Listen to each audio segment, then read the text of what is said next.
the pain will retreat because there will be nowhere else for it to go.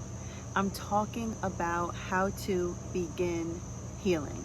I want to talk about 5 steps that I found incredible for my healing journey, and I'm hoping to share them with you, and you guys will get the same benefit that I have.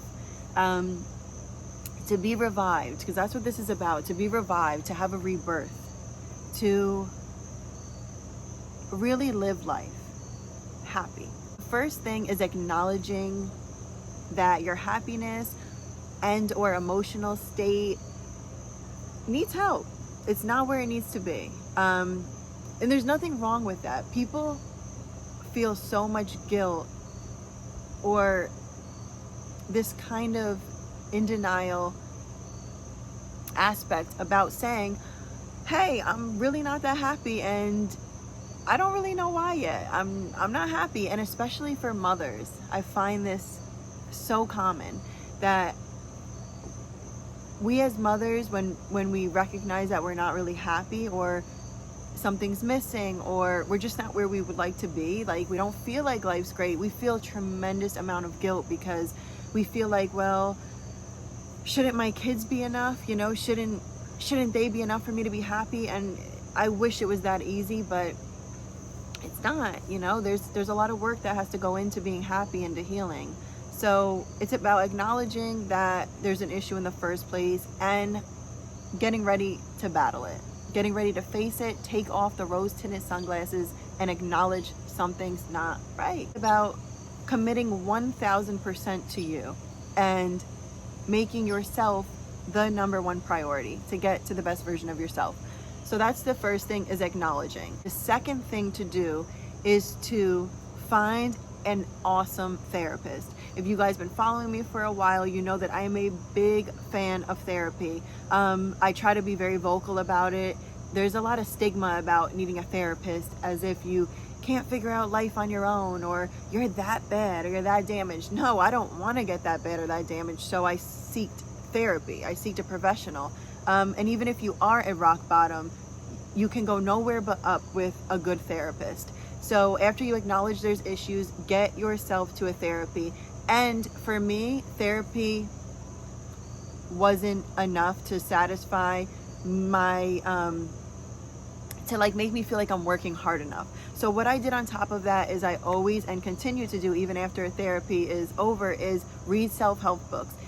Anybody that knows me knows I read a self-help book after the other. Like, I'm never not working on me.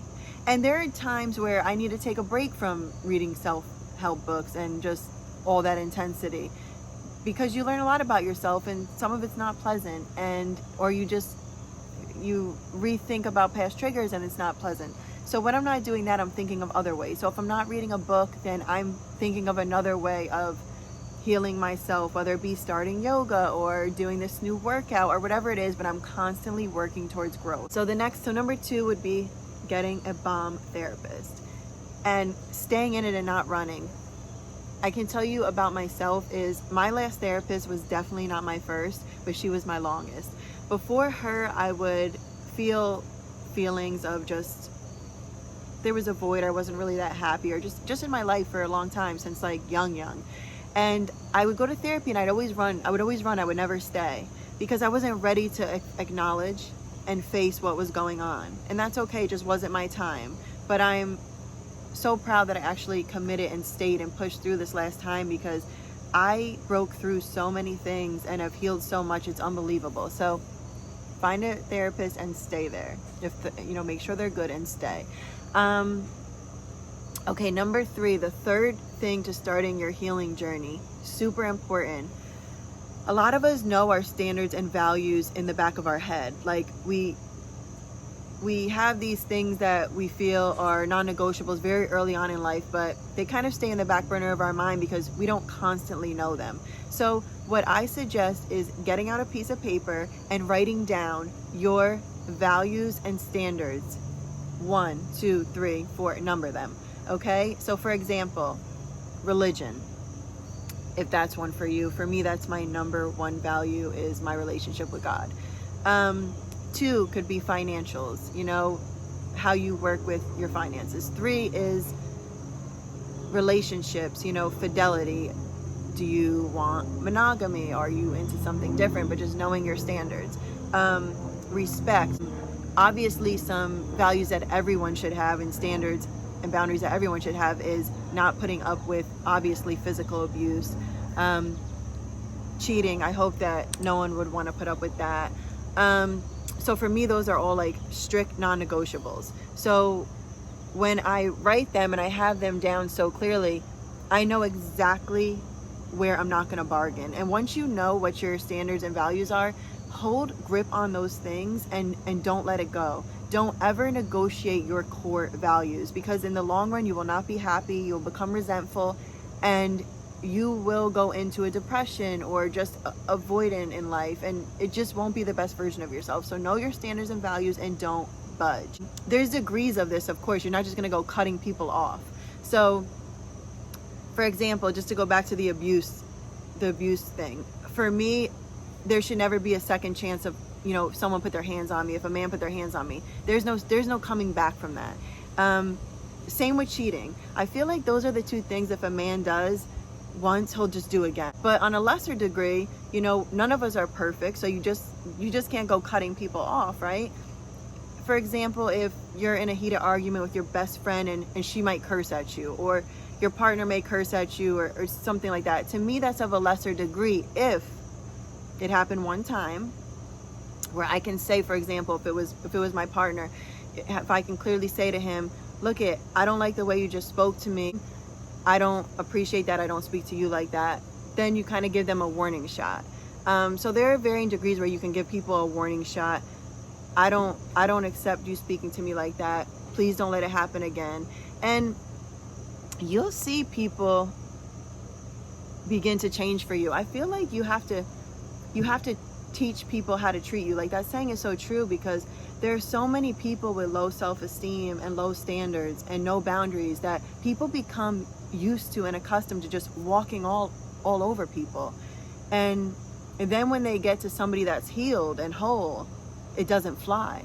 But I feel like the people that care enough will change their ways and level up to your standards, and the people that don't, you'll be watching walk out the door. And there's one thing that I learned you have to accept that's not easy, and it's that some people, somebody said this once, a motivational speaker, and it really resonated with me because it's so true.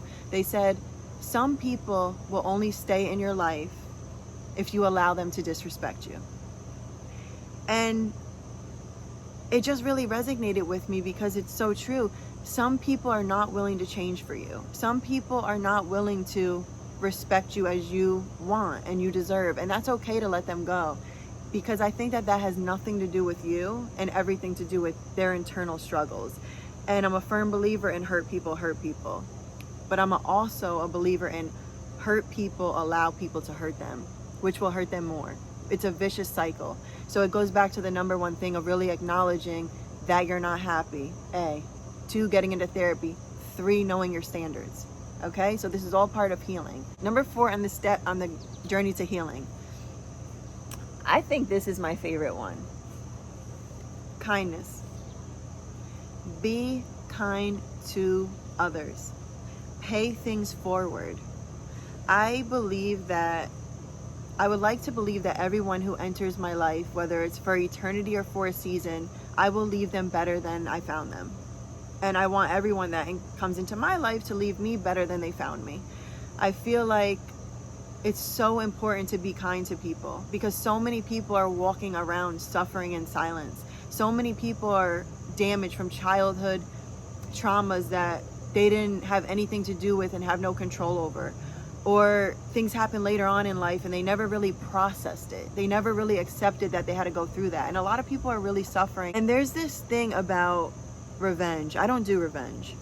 I never have. Like, I never have been that kind of person that when somebody crossed me in my life, my heart wants revenge. My heart doesn't work like that. It's just not who I am. It's not the building blocks of my soul. But I will say this. You don't have to seek revenge. Because I believe that grimy people you will never see them prosper. You will see grimy people who changed their ways and really worked on themselves and things like that prosper, because people can change.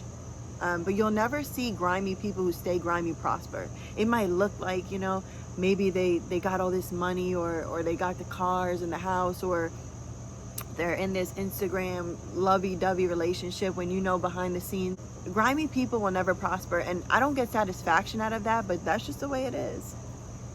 It's just the way it is. So number 4 is pay it forward, be kind.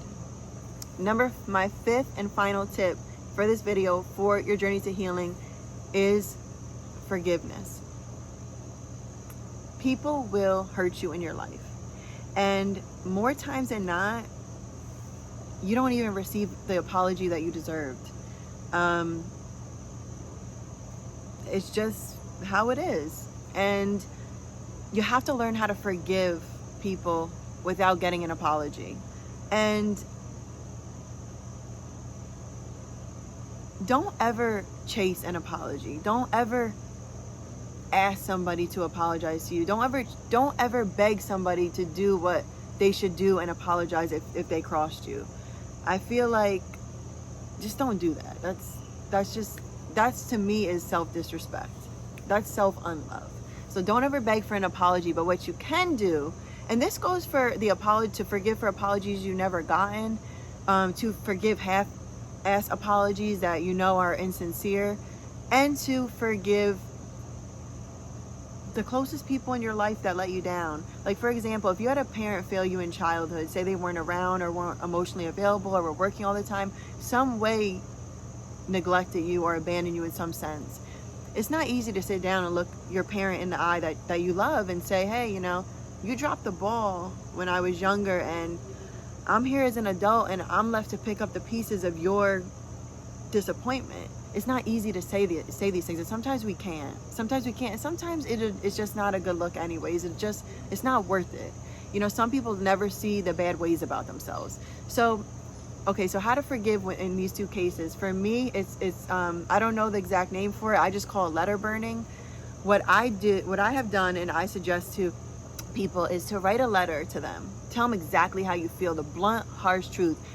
You know, you did this is how you made me feel. Write everything, your true soul, without worried about how you're gonna look desperate or weak or anything like that. Write it all down. Read it one time over and burn it. Go outside and in your backyard and burn it. And in doing this ritual, the bitterness or whatever emotions you're feeling, they lift. And you kind of just throw it off to the universe. And it's the best way to get over apologies we don't receive. The best way. Write it out, burn it. Or write a text and don't send it. Right? I've done that before. I've had, you know, if I deserved an apology or somebody crossed me, and you know, I'm the kind of person where I don't believe in, like I said, going to chase apologies, but I'll write, you know, all these things out, vent my heart out, okay? And I'll delete that and delete their number right after. So, that's my 5 tips to begin your healing journey. Take time for you. Pour into your cup and make yourself a priority, guys. You guys deserve it. You guys deserve the world. You deserve to wake up happy every day. You deserve to live this life as the gift that it is. And I just cannot wait till you get to the other side.